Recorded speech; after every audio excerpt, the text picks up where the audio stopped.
என் ஃப்ரெண்டோட அக்கா பேர் தர்ஷினி. வயசு 26. இவ பார்க்க அவ்வளோ அழகாக இருப்பா. இவளை பார்க்கறதுக்காகவே என் ஃப்ரெண்டு வீட்டுக்கு நான் போவேன்.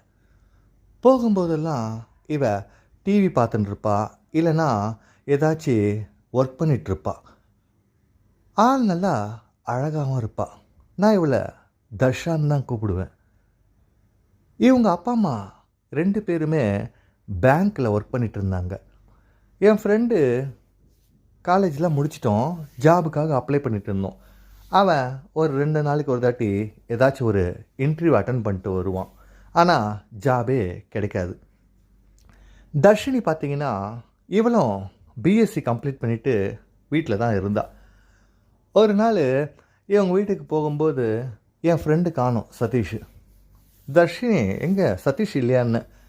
அவன் ஏதோ ஒரு ஆஃபீஸ்க்கு இன்டர்வியூக்கு போகிறேன்னா ஈவினிங் தான் வருவேன்னு சொன்னான் அப்படின்னா. சரி, அப்போனா நான் போயிட்டு ஈவினிங் வரேன்னு. இரு வீட்டில் அப்படின்னா. எங்கள் அப்பா அம்மா 2 பேரும் காணோம் அப்படின்னு.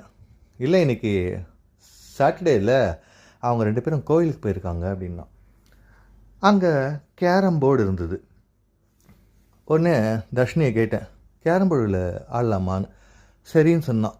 சரி, இதுதான் நல்ல நமக்கு வாய்ப்பு அப்படின்னு சொல்லிட்டு கேரம் போர்டு விளையாடிட்டு இருந்தோம்.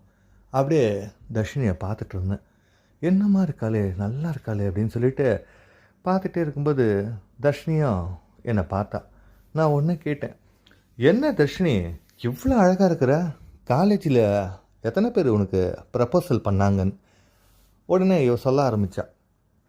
2-3 பேர் ப்ரப்போஸ் பண்ணாங்க, ஆனால் நான் அக்செப்ட் பண்ணிக்கல அப்படின்னு. ஏன் அப்படின்னு. என்ன பண்ணுறது, நான் எதிர்பார்க்குற குவாலிட்டிஸில் இல்லை அப்படின்னா. நான் ஒன்று யோசித்தேன், ஆமாம் நீ இவ்வளோ நல்லா இருக்கும்போது எப்படி எல்லாமே நீ அக்செப்ட் பண்ணுவ அப்படின்னு சொல்லிட்டு பார்த்துக்கிட்டே இருந்தேன். அதுக்கப்புறம் சரி, எனக்கு ரொம்ப தாகமாக இருக்குது, கொஞ்சம் ஜூஸ் ஏதாவது குடிக்கிறியான்னு. ஒன்று அங்கே போயிட்டு மிக்ஸி ஜாரில் ஆப்பிள் ஜூஸ் ரெடி பண்ணிகிட்டு இருந்தா. சரி, இவகிட்ட எப்படி தான் பேசுறது, நம்ம மனசில் இருக்கிறது இவகிட்ட எப்படி தான் சொல்கிறதுன்னு சொல்லிவிட்டு, எப்போ கல்யாணம் பண்ண போகிற அப்படின்னு. இன்னும் ஒரு 2 வருஷம் ஆகும்னா. ஐயோ, 2 வருஷம் ஆகுமா அப்படின்னு. ஆமான்னா. ஏன் கேட்டேன் அப்படின்னு. இல்லை, நீ ஆள் தினமும் அழகாகிட்டே போயின்ட்டுருக்கியா, அப்புறம் மாப்பிள்ளை கிடைக்காம போயிட போகுது அப்படின்னு. ஒன்று சிரிக்க ஆரம்பித்தா. நான் ஒன்று சொன்னேன், என்னை விட நீ 1 இயர் ரொம்ப எல்டர் இல்லை அப்படின்னு. ஆமாம், 1 வருஷம் நான் அதிகம் அப்படின்னா. என் வயசாக இருந்தால் நானே உன்னை கல்யாணம் பண்ணியிருப்பேன் அப்படின்னு தர்ஷினிக்கில் சொல்லிட்டேன். உடனே பார்த்தா, என்ன என்னை கல்யாணம் பண்ணியிருப்பியா அப்படின்னா. ஆமாம், இவ்வளோ அழகாக இருந்தால் யார் தான் சும்மா இருப்பாங்க அப்படின்னு. உடனே கேட்டா, சரி அதுக்கு என்ன பண்ண முடியும் அப்படின்னா. சரி, இப்போ தான் வீட்டில் யாரும் இல்லையே, எனக்கும் உன் மேலே ரொம்ப ஆசையாக தான் இருக்குது, ஆனால் நீ என்ன சொல்லுவியே எனக்கு தெரியலையே அப்படின்னு. எப்போவுமே பார்த்தீங்கன்னா பெண்கள் 21 வயசுக்கு மேலே போனீங்கன்னா எப்படா நமக்கு கல்யாணம் ஆகும் சொல்லிட்டு அதுவே மைண்ட் செட்டில் தான் இருப்பாங்க. ஆனால் அவங்க வீட்டில் பார்த்தீங்கன்னா 25, 26 வயசில் தான் மாப்பிள்ளையே பார்ப்பாங்க. ஆனால் அது வரைக்கும் இவங்க என்ன பண்ணுவாங்கன்னா சும்மாலாம் இருக்க மாட்டாங்க. யாராச்சும் லவ் பண்ணுவாங்க, இல்லைனா ஏதாச்சும் ஃபேஸ்புக்கு, இல்லைனா அவங்க வாட்ஸ்அப்பு ஃப்ரெண்ட்ஸ் கூட சேட் பண்ணிட்டு தான் இருப்பாங்க. ஏன்னா ஆண்களுக்கும் பெண்களுக்கும் பார்த்திங்கன்னா எண்ணங்கள் ஒரே மாதிரி தான் இருக்கும். ஆனால் அது யாருமே வெளியே சொல்லிக்கிறது இல்லை. ஜூஸ் எடுத்து கொடுத்ததும் நான் கேட்டேன், என்ன நான் சொன்ன நீ எதுவும் பதில் சொல்ல அப்படின்னு. உடனே தர்ஷினி நான் சொன்னால், எனக்கும் ஆசையாக தான் இருக்குது, என் ஃப்ரெண்ட்ஸ்லாம் பார்த்தா எல்லாருமே கமிட் ஆகிட்டாங்க, நிறைய பேர் வெளியே கூட போயிட்டு வருவாங்க அப்படின்னா. ஆமாம், ஏன்னா வயசு இருக்கும்போதே தான் நான் எல்லாம் அப்படின்னு. ஒன்று பேசினேன்ட்டு 1 நிமிஷம் இரு அப்படின்னு சொல்லிட்டு வெளியே போனான் வாசலுக்கு. யாராச்சும் வீட்டு வெளியே இருக்காங்கன்னு சொல்லிட்டு பார்த்தா, யாரும் இல்லை. மறுபடியும் உள்ளே வந்ததும் சரி நம்ம இருக்கலாம், ஆனால் இந்த விஷயம் நீ யாருக்கும் சொல்லக்கூடாதுன்னா. நான் ஒன்றே சொன்னேன், இதெல்லாம் போய் யார்கிட்டனா சொல்லுவாங்களா, அப்புறம் நல்லாவா இருக்கும் அப்படின்னு சொல்லிட்டு நாங்கள் அன்றைக்கி வீட்டிலே விருந்து சாப்பிட ஆரம்பித்தோம். விருந்து சாப்பிடும்போது இவளுக்கு ரொம்ப பசி அதிகமாக இருந்தது போல். நான் சாப்பிட்ணுன்னு நினச்சதெல்லாம் இவளே சாப்பிட ஆரம்பித்தா. நான் அப்போ தான் கேட்டேன், என்ன இவ்வளோ பசியோடு இருக்க அப்படின்னு. ஆமாம், எல்லா பேருக்கும் பசி இருக்கும். ஆனால் அது எங்கே சாப்பிட்றது, யாருக்கிட்ட சொல்கிறதுன்னு சொல்லிட்டு நாங்கள் ரொம்பவே யோசிப்போம். ஒரு தடவை எங்களுக்கு நம்பிக்கை வந்துடுச்சுன்னா நாங்கள் பயம் இல்லாமல் சாப்பிட ஆரம்பிப்போம் அப்படின்னா. அதுக்கப்புறம் நாங்கள் இருந்தோம். ஒரு நாள் நான் ஃபோன் பண்ணேன். ஏய் என்ன வீட்டுக்கெலாம் வரமாட்டியா அப்படின்னு. உடனே தர்ஷினி சொன்னான், நான் என்ன சொல்லிவிட்டு வீட்டுக்கு வரதுன்னே தெரியல அப்படின்னா. ஃப்ரெண்டு வீட்டுக்கு போகிறேன், இல்லை எங்கேயாச்சும் போகிறேன்னு சொல்லிட்டு வா அப்படின்னு. சரி வரேன் இருன்னு சொல்லிவிட்டு அவங்க வீட்டில் ஏதோ ஒரு ஃப்ரெண்டு வீட்டுக்கு போகிறேன்னு சொல்லிட்டு வந்தா. வீட்டுக்கு வரான்னு சொல்லிவிட்டு நான் வீடு ஃபுல்லாக ரூம் ஸ்ப்ரே, பெர்ஃப்யூமு இதெல்லாம் போட்டுட்டு இருந்தேன்.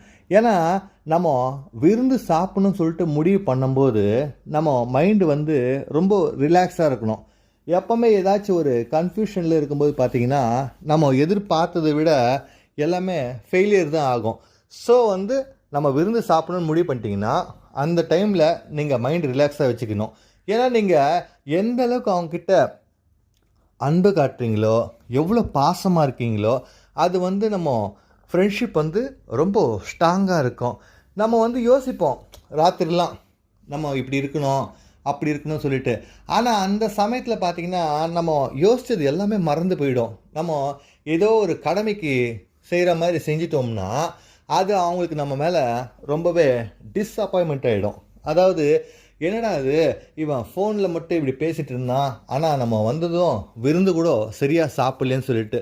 ஸோ நீங்கள் வந்து விருந்து சாப்பிடணும்னு முடிவு பண்ணிட்டீங்கன்னா உங்கள் மைண்டு வந்து ரொம்ப டென்ஷனே இல்லாமல் ரொம்ப சாஃப்டாக ஹேண்டில் பண்ணணும்.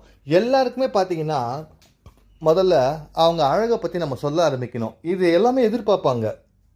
இப்போது உங்கள் கண் அழகாக இருக்குது, உங்கள் ஹேர் ஸ்டைல் நல்லா இருக்குது, இந்த மாதிரி நீங்கள் அவங்க அழகை பற்றி சொல்லும்போது அவங்க யோசிப்பாங்க, பரவாயில்லையே இவன் நம்ம அழகை பற்றிலாம் நல்லா சொல்கிறானேன்னு சொல்லிட்டு. அதுக்கப்புறம் நீங்கள் என்ன செஞ்சாலும் அவங்க அமைதியாக தான் இருப்பாங்க. எப்போவுமே பார்த்தீங்கன்னா ரொம்ப ரசிக்கிறவன் தான் நல்லா சாப்பாடு சாப்பிடுவான்னு சொல்லிட்டு அவங்களுக்கும் தெரியும். நம்ம வந்து சாப்பாடை பார்த்ததும் அப்படியே சாப்பிட ஆரம்பிக்கக்கூடாது. முதல்ல பார்க்கணும், அதுக்கப்புறம் கொஞ்சம் பேசணும், அதுக்கப்புறம் வந்து நம்ம சாப்பிட ஆரம்பித்தோம்னா நீங்கள் ஒரு தடவை எப்படி சாப்பிட்றீங்களோ அது வந்து லைஃப் லாங்காக நீங்கள் அவங்க மனசில் இடம் பிடிப்பீங்க. சப்போஸ் நாளைக்கு அவங்களுக்கு ஏதாச்சும் வீட்டில் பார்த்து மேரேஜே பண்ணி வச்சுட்டா கூட அவங்க வந்து இதை மறக்கவே மாட்டாங்க. என்ன அவன் எவ்வளோ சாப்பிட்டானோ இவன் இங்கே சாப்பிடவே மாட்டானேன்னு சொல்லிட்டு அதுக்கப்புறம் கல்யாணம் ஆனதுக்கப்புறம் கூட உங்கள் ஃப்ரெண்ட்ஷிப் அவங்க தேட ஆரம்பிப்பாங்க. நம்ம பேசாமல் அவங்க கூடயே ஃப்ரெண்டாக இருந்திருக்கலாமோ, அவனையே மேரேஜ் பண்ணியிருக்கலாமோ, நம்ம லைஃப் நல்லா இருந்திருக்குமோன்னு சொல்லிட்டு. காரணம் என்னன்னு பார்த்தீங்கன்னா நீங்கள் விருந்து சாப்பிட்றதுல தான் இருக்குது. ஓகே ஃப்ரெண்ட்ஸ், இந்த வீடியோ உங்களுக்கு ரொம்ப பிடிச்சிருக்குன்னு நினைக்கிறேன். மறக்காமல் சப்ஸ்கிரைப் பண்ணுங்கள், லைக் பண்ணுங்கள், ஷேர் பண்ணுங்கள்.